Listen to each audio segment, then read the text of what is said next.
അസ്സലാമു അലൈക്കും വറഹ്മത്തുള്ളാഹി. യാത്ര വൈഡിൻ്റെ പുതിയൊരു വീഡിയോയിലേക്ക് ഒരിക്കൽ കൂടി സ്വാഗതം. ഇന്ന് നമ്മൾ വീണ്ടും ഒരു സിയാറത്ത് വ്ളോഗുമായിട്ടാണ് യാത്ര തുടങ്ങുന്നത്. കോഴിക്കോട് ജില്ലയിലെ കളന്തോട് എന്ന പ്രദേശത്തെ അന്ത്യവിശ്രമം കൊള്ളുന്ന മഹാനായ കളന്തോട് കരീം ഉസ്താദ് എന്ന മഹാന്റെ മക്ബറയിലേക്കാണ്.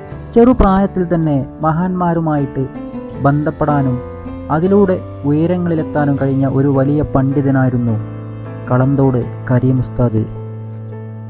ഷെയ്ഖുന CM വലിയുല്ലാഹിൽ നിന്നാണ് അദ്ദേഹം ആത്മീയ ലോകത്തേക്കുള്ള പ്രവേശനം ആരംഭിക്കുന്നത്. നാഗൂർ, മുത്തുപേട്ട, ഏർവാടി, അജ്മീർ, ഏരുമാട് എന്നീ മഹാന്മാരുടേക്കുള്ള യാത്ര ഇടയ്ക്കിടെ പതിവ് കാഴ്ചയായിരുന്നു. ശരീഅത്തിന്റെ വളർച്ചയിൽ അദ്ദേഹത്തിൻ്റെ ജീവിതശൈലി പൊതിഞ്ഞു തന്നെയായിരുന്നു. മഹാനായ കരീം ഉസ്താദ് ജനിക്കുന്നത് കോഴിക്കോട് ജില്ലയിലെ കുന്നമംഗലത്തിനടുത്ത പൊഴിയൂർ എന്ന സ്ഥലത്തായിരുന്നു. 1972 മെയ് 23 സ്വാലിഹ് മുഹമ്മദ് ബിൻ അബൂബക്കർ, ഫാത്തിമ ബിൻത്ത് അഹമ്മദ് എന്നീ ദമ്പതികളുടെ മകനായിട്ടായിരുന്നു ജനനം. പിന്നീട് അദ്ദേഹത്തിൻ്റെ പിതാവ് കളന്തോട് എന്ന പ്രദേശത്തേക്ക് സ്ഥിരതാമസമാക്കി. അങ്ങനെയാണ് കളന്തോട് കരീം ഉസ്താദ് എന്ന പേര് വന്നത്. കുട്ടി ആയിരിക്കുന്ന കാലത്ത് കരീം ഉസ്താദിനെ കൊണ്ട് അദ്ദേഹത്തിൻ്റെ പിതാവ് CM വലിയുല്ലാഹി ഒരിക്കൽ സന്ദർശിച്ചു. മുഖത്തേക്ക് തന്നെ നോക്കിയപ്പോൾ CM വലിയുല്ലാഹി പറഞ്ഞത്, ഈ മോൻ നമ്മുടെ വഴിയിലൂടെ വളർന്നു വരുന്ന മോനാണ് എന്നാണ്. അങ്ങനെയാണ് വിലായത്തിൻ്റെ വഴിയിലേക്ക് അദ്ദേഹം പ്രവേശനം ആരംഭിക്കുന്നത്.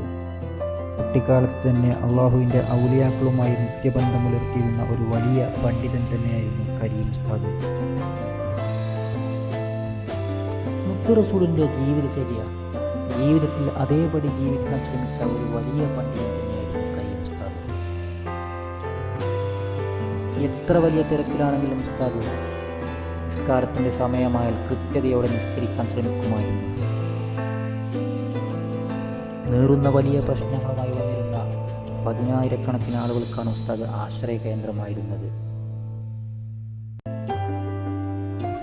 പലരും ഒരു ചികിത്സാകാരനായിട്ടായിരുന്നു ഉസ്താദിനെ സമീപിച്ചിരുന്നത്.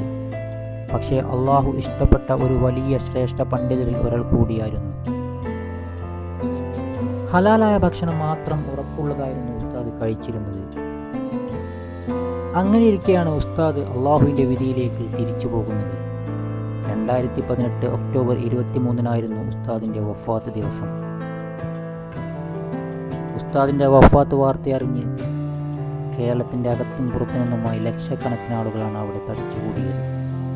പലർക്കും അത് താങ്ങുന്നതിനും അപ്പുറമായിരുന്നു ഈ മരണവാർത്ത. അത്രക്കും വേദനാജനകം തന്നെയായിരുന്നു ഉസ്താദിൻ്റെ വഫാത്ത്. കാരണം ഉസ്താദിൻ്റെ അടുക്കിലേക്ക് നീറുന്ന പ്രശ്നങ്ങളുമായി 10,000-കണക്കിന് ആളുകൾക്ക് ഉസ്താദ് ഒരു ആശ്രയ കേന്ദ്രം തന്നെയായിരുന്നു. ഉറച്ചു പറയാം, ഒരുപാട് ഹോസ്പിറ്റൽ കേസുകളിൽ നിന്ന് മടക്കി വന്ന കേസുകളടക്കം ഉസ്താദിൻ്റെ അടുക്കൽ വന്നു കഴിഞ്ഞാൽ ശിഫ നൽകും എന്ന് ഉറപ്പ് തന്നെയായിരുന്നു. 46-ാം വയസ്സിലാണ് അദ്ദേഹം ഈ ലോകത്തോട് വിട പറഞ്ഞത്. മഹാനായ കരീം ഉസ്താദിൻ്റെ 7ാമത് ഉറൂസാണ് ഈ വരുന്നത്. 2025 ഓഗസ്റ്റ് 8, 9, 10 ദിവസങ്ങളിലായിട്ടാണ് നടത്തപ്പെടുന്നതെന്ന് അവിടെ നിന്ന് ഒരു ഫ്ലെക്സ് ബോർഡ് ഞങ്ങൾ കണ്ടു. അപ്പോൾ അത് നമ്മൾ ഈ വീഡിയോയിൽ അറിയിക്കുകയാണ്. പിന്നെ അവിടെ സിയാറത്തിന് സമയം കാര്യങ്ങളൊക്കെ ഉണ്ട്. എല്ലാ ദിവസവും രാവിലെ 6 മണി മുതൽ രാത്രി 10 മണി വരെയാണ് സിയാറത്തിൻ്റെ സമയമുള്ളത്.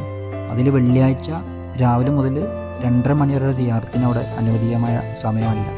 ജുമുഅയുടെ സമയമായതുകൊണ്ട് അവിടെ അങ്ങനെ ഒരു അതായത് സ്ത്രീകളും അതുപോലെ യാത്രക്കാരുകളൊക്കെ വന്നു കഴിഞ്ഞാൽ ചിലപ്പോൾ അവിടെ ബുദ്ധിമുട്ടാവും നിൽക്കാനൊക്കെ.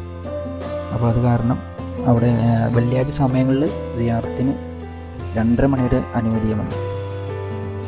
പിന്നെ അവിടെ എല്ലാ മാസവും മാസാന്തമായിട്ട് അവിടെ മജ്‌ലിസും കാര്യങ്ങളൊക്കെ നടക്കുന്നുണ്ട്. എല്ലാ മാസത്തിൻ്റെയും ഇംഗ്ലീഷ് മാസത്തിൻ്റെയും അവസാനത്തെ ബുധനാഴ്ചയായിട്ട് മഗ്‌രിബിന് ശേഷം അവിടെ മൗലൂദും കാര്യങ്ങളൊക്കെ നടത്തപ്പെടുന്നുണ്ട്, റാത്തീബും കാര്യങ്ങളൊക്കെ. അപ്പോൾ അതിനൊക്കെ ഒരുപാട് ആയിരക്കണക്കിന് ആളുകളായിട്ട് അവിടെ പങ്കെടുക്കുന്നത്. എന്തായാലും ഉസ്താദിൽ നിന്നും ഉസ്താദിൻ്റെ ജീവിതത്തിൽ നിന്നും ഒരുപാട് ആൾക്കാർക്ക് അറിവ് കിട്ടിയിട്ടുണ്ട്. അതുപോലെ തന്നെ രോഗമുക്തി, മനപ്രയാസത്തിൽ നിന്ന്, രോഗത്തിൽ നിന്ന്, മാറാവ്യാധി രോഗത്തിൽ നിന്നൊക്കെ ഒരുപാട് ആൾക്കാർക്ക് രോഗമുക്തി കിട്ടിയിട്ടുണ്ട്. അതൊക്കെ ഉസ്താദിൻ്റെ വലിയൊരു കറാമത്തായിരുന്നു. എന്തായാലും ഇവിടെ സിയാറത്ത് ചെയ്തവർക്കൊന്ന് ജസ്റ്റ് ഒരു കമൻറ്റും കാര്യങ്ങളൊക്കെ ഇടുക. അപ്പോഴാണ് മറ്റുള്ളവർക്കൊക്കെ ഉസ്താദിൻ്റെ കറാമത്തും കാര്യങ്ങളൊക്കെ മനസ്സിലാവുക. അവിടെ വന്നിരുന്ന ഓരോ ആൾക്കാരെയും ഉസ്താദ് വെറുതെ വിട്ടിരുന്നില്ല. കാരണം അവിടെ വരുന്ന വിശന്ന് വരുന്ന പലഹാരവും ഭക്ഷണവും കാര്യങ്ങളൊക്കെ ഉസ്താദ് വയറ് നിറച്ച് കൊടുക്കുമായിരുന്നു. പാവപ്പെട്ട ഒരുപാട് ആൾക്കാരാണ് ഉസ്താദിനെ സാന്ത്വനമേകി വന്നിരുന്നത്. അത് കണ്ണീരണിയിച്ചൊരു കാഴ്ചയായിരുന്നു. ഒരുപാട് പാവപ്പെട്ടവർക്ക് ഒരുപാട് അനുഭവങ്ങളുണ്ട് ഉസ്താദിനെ കുറിച്ച് പറയാൻ. അത്രയും വലിയൊരു പണ്ഡിതൻ തന്നെയായിരുന്നു കരീം ഉസ്താദ്. പക്ഷെ അള്ളാഹുവിൻ്റെ വിധി എന്ന് പറയാം, അള്ളാഹു അദ്ദേഹത്തെ പെട്ടെന്ന് തന്നെ തിരിച്ചു വിളിച്ചു. അത് ചിലർക്ക് താങ്ങാവുന്നതിനും അപ്പുറമായിരുന്നു. എന്തായാലും ഈ വീഡിയോ നിങ്ങൾക്ക് ഇഷ്ടമായി എന്ന് കരുതുന്നു. വീണ്ടും നല്ലൊരു വീഡിയോ ആയിട്ട് അള്ളാഹു തൗഫീഖ് നൽകട്ടെ എന്ന പ്രാർത്ഥനയാണ്. അസ്സലാമു അലൈക്കും.